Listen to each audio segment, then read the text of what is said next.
Salam, selamat pagi, selamat datang dalam renungan Injil pagi hari. Bersyukur kepada Tuhan untuk setiap kesempatan yang Tuhan berikan kepada kita. Sebelum kita mendengarkan firman Tuhan, mari kita berdoa terlebih dahulu. Bapa kami yang di surga, Bapa yang mengasihi kami sungguh bersyukur untuk hari yang baru, untuk nafas kehidupan, kekuatan dan kesehatan yang Tuhan boleh berikan kepada kami. Terima kasih karena kami boleh bangun pagi hari ini dan kembali menikmati kasih setia-Mu yang tidak pernah berkesudahan. Saat ini kami datang untuk mempersiapkan hati kami mendengarkan firman-Mu. Tuhan menolong kami dan melembutkan hati kami, jauhkan dari sikap tinggi hati untuk tidak mendengar, dan ajar kami untuk bersikap rendah hati di hadapan-Mu. Buka pikiran kami untuk memahami kebenaran-Mu, dan buat hati kami siap melakukan apa yang menjadi kehendak-Mu. Di dalam nama Tuhan Yesus kami sudah berdoa. Amin. Pembacaan firman Tuhan untuk kita pada hari ini dari Mazmur pasal yang ke-10. Saya akan membacakan ayat yang keempat, ayat 6 dan juga ayat yang ke-11. Firman Tuhan berbunyi demikian. Orang fasik itu berkata dalam kecongkakannya, "Ia Tuhan tidak akan menuntut, tidak ada Allah, demikianlah seluruh pikirannya." Ia berkata dalam hatinya, "Aku tak akan goyah, turun-temurun aku tidak akan ditimpa malapetaka." Ia berkata dalam hatinya, "Allah melupakannya, Ia menyembunyikan wajahnya dan tidak akan melihatnya untuk seterusnya."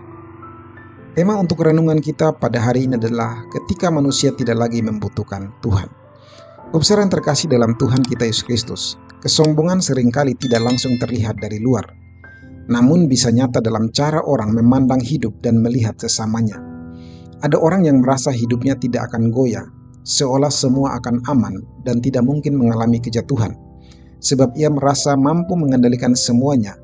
Ia berasa mampu mengendalikan semuanya karena mungkin hartanya yang banyak, punya kedudukan atau jabatan, punya pengaruh atau punya orang-orang pendukung yang menjamin semua urusannya. Kecenderungan lain dari orang-orang yang demikian adalah hatinya mulai memandang rendah orang lain, merasa diri lebih kuat, lebih kaya, lebih benar atau lebih berhasil daripada yang lain, dan pada akhirnya memegahkan diri dengan semua yang ia miliki. Saudara yang terkasih dalam Tuhan kita Yesus Kristus, semua ini sering terlihat seperti kepercayaan diri, tetapi sebenarnya adalah bentuk kesombongan yang perlahan menutup diri terhadap masukan, terhadap teguran atau kebenaran daripada Tuhan. Semua itu berakar dari hati yang paling dalam. Kesombongan bukan hanya soal sikap yang terlihat, namun dimulai dari sikap pribadi kepada Tuhan.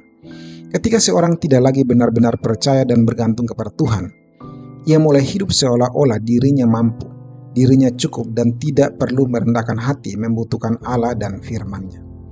Karena itu kesombongan yang paling mendasar adalah bukan sekadar merasa lebih dari orang lain, tetapi hidup tanpa menempatkan Tuhan sebagai pusat. Dari sinilah semua bentuk kesombongan lain itu mulai muncul dan mulai berkembang. Saudara yang terkasih dalam Tuhan kita Yesus Kristus, melalui pembacaan kita dari Mazmur pasal 10, Daud menggambarkan dengan jelas sikap orang fasik yang hidup dalam kesombongan. Mereka tidak mencari Tuhan, dalam pikirannya tidak ada tempat bagi Tuhan. Cara pandang ini membuat mereka merasa aman dalam dirinya sendiri, seolah tidak akan goyah, tidak akan mengalami malapetaka. Bahkan lebih jauh mereka sampai pada keyakinan bahwa Tuhan tidak melihat dan tidak akan bertindak. Ini semua menunjukkan bahwa kesombongan mereka bukan sekadar sikap terhadap sesama, tetapi sudah menjadi cara hidup yang mengabaikan Tuhan sepenuhnya, yaitu hidup seolah-olah Tuhan tidak ada dan tidak berperan dalam hidup mereka. Ketika Daud melihat orang-orang fasik yang terus membanggakan sikap tinggi hati ini, dan seolah-olah benar hidup mereka aman dan baik-baik saja tanpa Tuhan, maka kemudian Daud menegaskan bahwa sebuah kebenaran yang menjadi titik balik. Bagi Daud, ia percaya bahwa Tuhan melihat setiap sikap orang fasik, yakni segala kesombongan, penindasan, dan cara hidup yang menikahkan diri. Semua ini tidak pernah luput dari perhatian Tuhan. Bukan hanya melihat, namun bagi Daud, Tuhan juga akan bertindak untuk menegakkan keadilan, membela yang tertindas, dan menghentikan segala kejahatan manusia. Ini menunjukkan bahwa pada akhirnya semua kesombongan akan ada konsekuensi dari Tuhan yang adil dan Tuhan yang benar. Saudara yang terkasih dalam Tuhan kita Yesus Kristus, setiap kita orang percaya dipanggil untuk hidup dalam kerendahan hati, yaitu dengan hidup berpusat pada Kristus dan terus bergantung kepadanya. Kita dipanggil bukan untuk memandang rendah orang lain atau menindas sesama, Firman pada hari ini menunjukkan bahwa Tuhan tidak pernah menutup mata terhadap semua sikap dan tindakan manusia.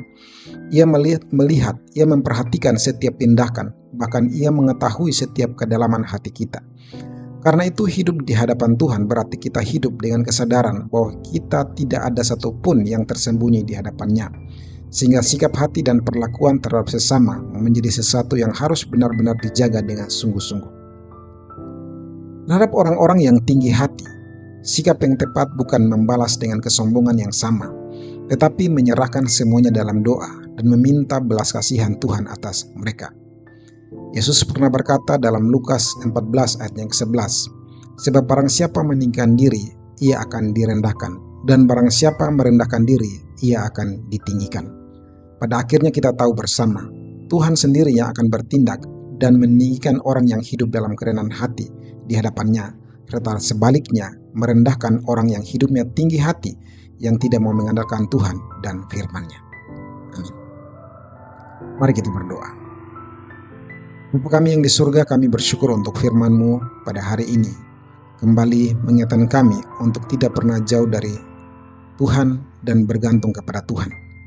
Kami datang dan bersyukur bahwa Tuhan terus mengingatkan kami untuk bersikap rendah hati, untuk bersikap mengandalkan Tuhan di dalam kehidupan ini. Kami datang dan terus berjuang menjaga hati kami, menjaga sikap kami untuk hidup sebagai orang-orang yang mengandalkan Tuhan. Tuhan tolong kami untuk terus hidup di dalam kerendahan hati dan tidak berjalan dalam kesombongan. Ajar kami untuk selalu berfokus dan bergantung hanya kepada Engkau. Dan Engkau melihat setiap kami ketika kami diperlakukan dengan tidak adil, ketika kami ditindas, ketika kami berhadapan dengan orang-orang yang meninggikan dirinya, kami tidak membalas dengan sikap yang sama. Tapi kami berdoa bagi mereka, biarlah Tuhan yang berbelas kasihan kepada mereka. Kami percaya sesuai firman-Mu, bahwa setiap kami yang merendahkan hatinya, Tuhan sendiri yang akan meninggikan kami. Terpujilah Tuhan untuk firman-Mu pada hari ini. Di dalam nama Tuhan Yesus kami sudah berdoa. Amin. Mari kita bersama-sama menaikkan doa Bapa kami. Bapa kami yang di surga, dikuduskanlah nama-Mu. Datanglah kerajaan-Mu, jadilah kehendak-Mu di bumi seperti di surga. Berikanlah kami pada hari ini makanan kami yang secukupnya.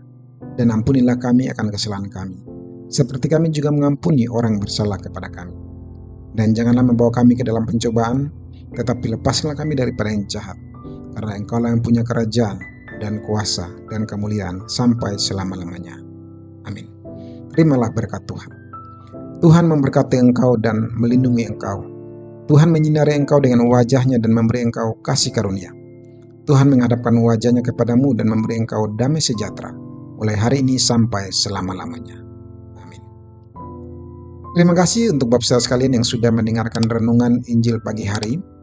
Kiranya Tuhan memberkati setiap langkahmu hari ini. Jangan takut untuk melangkah, tetap jadi pribadi yang rendah hati di hadapan Tuhan. Tuhan memberkati Bapak saudara sekalian dalam setiap aktivitas.